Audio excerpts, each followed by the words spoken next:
Alone again. You know that feeling when someone is behind you? That gut-wrenching, heart-pounding millisecond of a realization that you are not alone when you should be. You turn around and no one's there. The panicked feeling as you wipe off the back of your neck because you just felt breath there. The confusion, only to turn around and be face to face with the man who would soon murder you. The last feeling you feel is that terrible panic, then nothing.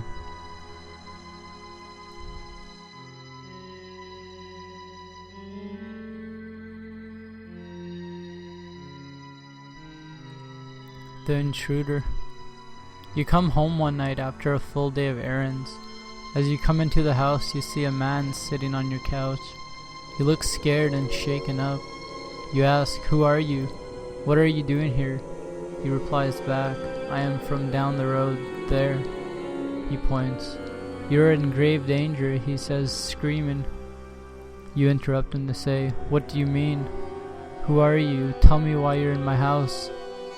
He looks at you. He looks upset, anxious. There's an intruder breaking into people's homes and killing them.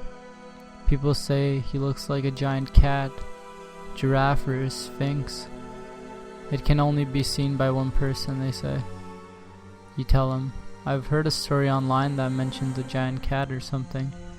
"Dude, calm down and explain, you're not making any sense." He shakes his head. "What's terrible is that all those people are so wrong. I don't look anything like that."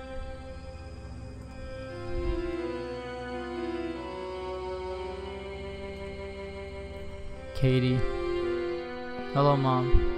First off, I'm sorry for not being the daughter you've always wanted me to be. I never had good grades, never was very polite, and generally was disliked by the older generation. The canning didn't do much, to be honest. I just yelled so you would stop. I'm sorry about the time I broke your phone when you confiscated mine. There's a few $100s inside of my bank. You can withdraw all of it. I won't be touching that again. See, I'm, let's just say, eloping with Mark.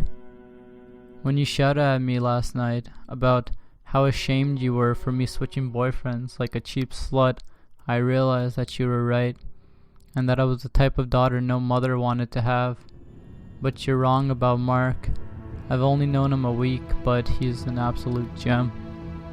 Maybe I'll contact you sometimes in the distant future after we're married, just to show you how wrong you were about him. Until then, please stay healthy and well, and be happier knowing I'm out of your life. Love, Katie. The note that was now in her family's mailbox replayed itself in her mind again, and she just sat there numb, physically numb.